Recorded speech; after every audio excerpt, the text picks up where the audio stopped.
देखिए, आपने भगवान राम के जीवन के बारे में तो काफ़ी कुछ सुना होगा और जो भगवान राम के जीवन में एक स्टेज जब आया था कि जब सीता माता को प्रजा ने अस्वीकार कर दिया। तो उस समय में ये बातें कही जाती है कि काफ़ी खींचतान चलती है कि भई कुछ लोग राम जी के डिसीज़न को बताते हैं कि एक राजा का जो ताज होता है वो कोई इतना आसान नहीं होता कि जिसमें आपको अपने व्यक्तिगत जीवन, व्यक्तिगत हितों से ऊपर उठ के भी डिसीज़न लेने की नौबत आ सकती है।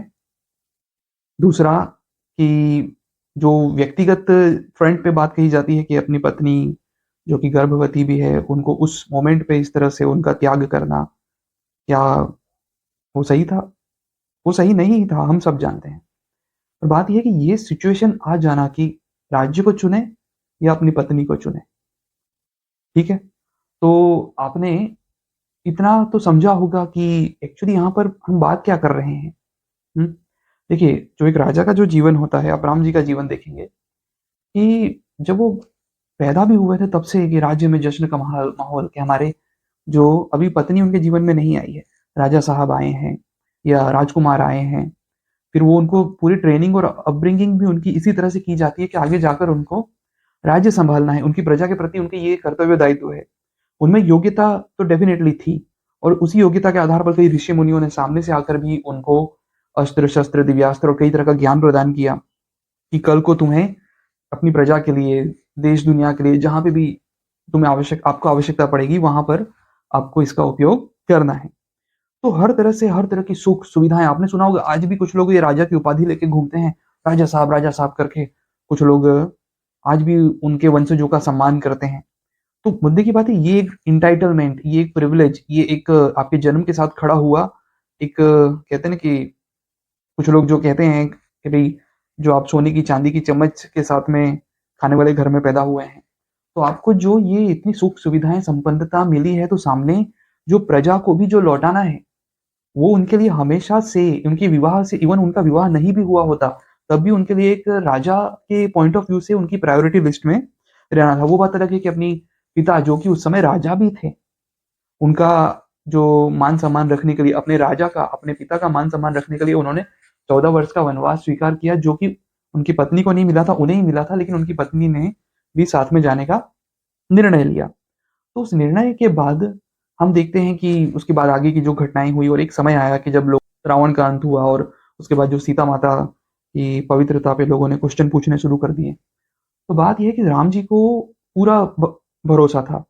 जो मैंने वाल्मीकि रामायण जो मेरे पास है, उसमें मैंने पढ़ा था, जिसमें वाल्मीकि ऋषि बोलते हैं कि जिन्हें भगवान वाल्मीकि भी कहा जाता है, कि राम भगवान जी को पता है कि उनकी पत्नी निर्दोष है, लेकिन लोकापवाद जो होता है, लोक अपवाद, उसके भय से, लोक निंदा के भय से उन्होंने ये निर्णय लिया। तो बात ये है कि जो प्रजा है, उनके प्रति उनकी रिस्पॉन्सिबिलिटी हमेशा से पहले नंबर पे थी। उनका विवाह हुआ होता तब भी और नहीं हुआ होता तब भी क्योंकि वो एक राजा के तौर पे। बात आती है कि जब इतने सारे लोग जो प्रजा के हैं, उनको चुने या अपनी पत्नी को चुने, ठीक है? तो देखें तो एक राजा का केस में उसको हमेशा अपनी प्रजा को प्राथमिकता देनी रहती है और बात होती है कि कई बार ऐसा रहता है कि एथिकल डिलेमा हम किसको कहते हैं कि कई बार दोनों ही एंगल होते हैं कि आपको ज़्यादा गलत और कम गलत में से चुनना होता है।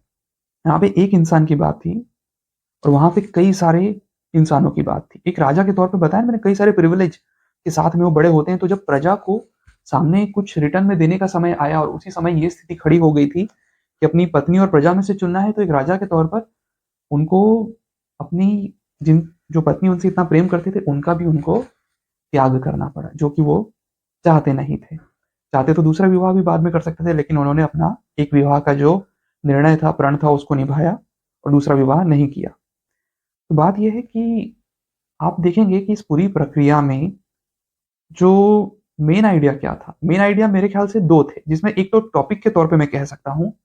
टॉपिक के तौर पे ये था कि ethical dilemmas faced by Lord Ram, ठीक है? तो ये था टॉपिक और या इसको मेन आइडिया भी आप एक तरह से कह सकते हैं। और जो मेन आइडिया क्या था एक और वो कोट आप सुनेंगे तो एक्चुअली वो बाहर का कोट है, लेकिन आप समझ जाएँगे कि ये बात सिर्फ़ भगवान राम के जीवन तक सीमित नहीं थी, ये हर राजा को बारे में है। वो था Caesar's wife should be above suspicion. तो बात यह है कि ये विदेशी कोट है, एक ये इंग्लिश भाषा का या रोमन का, मुझे नहीं पता कि किस उसको रोमन में एग्जैक्टली किस तरह से लिखा जाता होगा, लैटिन में कहा जाता होगा। पर इसको कहता है, एक मैंने इंग्लिश का कोट पढ़ा था कि रोमन इंग्लिश का कोट पढ़ा था कि भाई seizures wife should be above suspicion.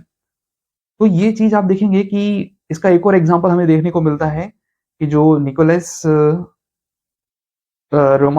Dynasty, उनका मुझे एग्जैक्टली अभी नाम याद नहीं आ रहा है, जो रशिया की डायनेस्टी है, जो रास्पुटिन के बारे में आपने यदि सुना होगा, तो वहां पे भी राजा और राजा की पत्नी का ये एंगल आ गया था कि seizures wife should be above suspicion.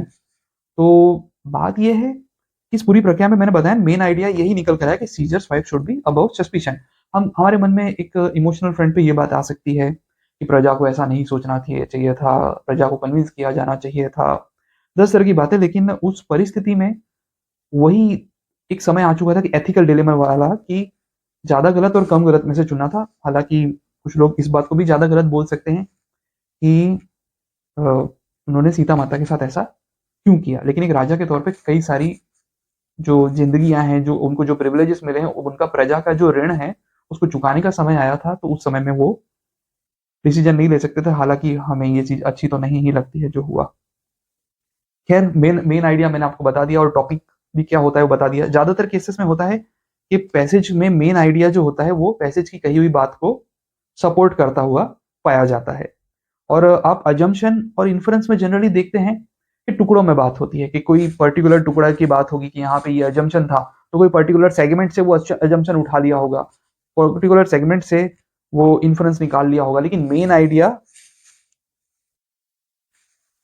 As a whole, पूरी तरह से जो एक ओवरऑल मीनिंग जो होता है वो, जैसे कि मैंने आपको पूरी कहानी बताई, अगर मैं आपको मेन आइडिया क्या है, ethical dilemmas faced by Lord Ram, या इसको टॉपिक भी बोल सकते हैं। और जो मेन आइडिया के तौर पे seizures wife should be above suspicion, ये एक मेन आइडिया था। चलिए अब हम आगे बढ़ते हैं।